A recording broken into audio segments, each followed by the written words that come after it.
Hello everyone, welcome back to my channel. আশা করছি দূরে কাছে যে যেখান থেকে ভিডিওটি দেখছেন সবাই ভালো আছেন, আমিও ভালো আছি।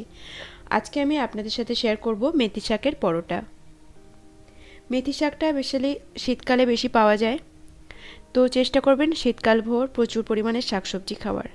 তো আমি এখানে নিয়ে নিয়েছি 1.5 বাটি মতো গমের আটা, 2 চামচ ময়দা, আর আমি পরোটাটা করছি আটা আর ময়দা মিক্সড করে। যদি কেউ চান সেক্ষেত্রে পুরোপুরি আটা করতে পারেন, পুরোপুরি ময়দা করতে পারেন। দিয়ে দিলাম সামান্য লবণ, জিরের গুঁড়ো, আমচুর পাউডার, সব কটা ড্রাই মশলা দিয়ে ভালোভাবে আটাটাকে মিশিয়ে নিতে হবে। তার মধ্যে অ্যাড করে দিতে হবে কাঁচা লঙ্কা কুচি আর রসুন কুচি, আর দিয়ে দিলাম একটা বড় পেঁয়াজ মিহি করে কুচি নিয়েছি, ধনেপাতা কুচি, আর দিয়ে দেব আগে থেকে ধুয়ে রাখা মিহি করে কুচিয়ে রাখা মেথি শাকের পাতা। তো সেই পাতাগুলো দিয়ে ভালোভাবে আটার সাথে মিশিয়ে নিতে হবে। এখন কিন্তু জল দেওয়া যাবে না, ভালোভাবে মিশিয়ে নিতে হবে। শাকের যে জলটা আছে সেই জল দিয়ে ভালোভাবে আগে আটাটাকে মেশাতে হবে, তারপর অল্প অল্প জল দিয়ে একটা ফাইন ডো বানিয়ে নিতে হবে। তো দেখতে পাচ্ছ আমি যেভাবে কিন্তু ডোটা বানাচ্ছি, এইভাবে ডোটা বানিয়ে নিতে হবে, যেমনভাবে আটা আর মাখে আর কি। তো মেথি শাক খাওয়া কিন্তু খুবই দরকার, কারণ মেথি শাকের মধ্যে প্রচুর পরিমাণে ফাইবার থাকে। আর ফাইবার আমাদের কি করে, অনেকটা সময় পেট ভরিয়ে রাখে, ফলে খিদে পায় না আর ওজন নিয়ন্ত্রণে থাকে। তো দেখো, তোমাদের সাথে কথা বলতে বলতে কিন্তু আমার আটাটা মাখা হয়ে গেছে।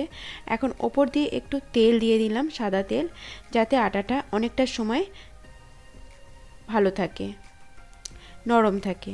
কারণ এই পুরো আটাটা কিন্তু আমি পরোটা করব না, কিছুটা আমি রেখে দেব।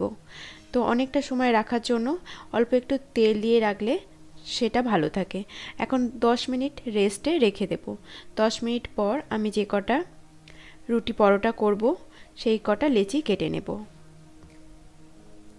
তো চলুন মেথি শাকের আরও কিছু গুণাগুণ জানিয়ে দিই। মেথি শাক রক্তে সুগারের মাত্রা বাড়াতে দেয় না। এই শাকের মধ্যে রয়েছে প্রচুর পরিমাণে অ্যান্টিঅক্সিডেন্ট, যা ত্বকের সমস্যা দূর করতে সাহায্য করে, এবং মেথি শাক পেট পরিষ্কার রাখে, হজম শক্তি বাড়ায়, এমনকি মেথি শাক বদহজম অম্বলের সমস্যাও দূর করে। শীতকালে সাধারণত জল কম খাওয়া হয়, ফলে ইউরিন ইনফেকশন বেড়ে যায়। মেথি শাক কিন্তু ইউরিনের ইনফেকশন আটকাতে সাহায্য করে।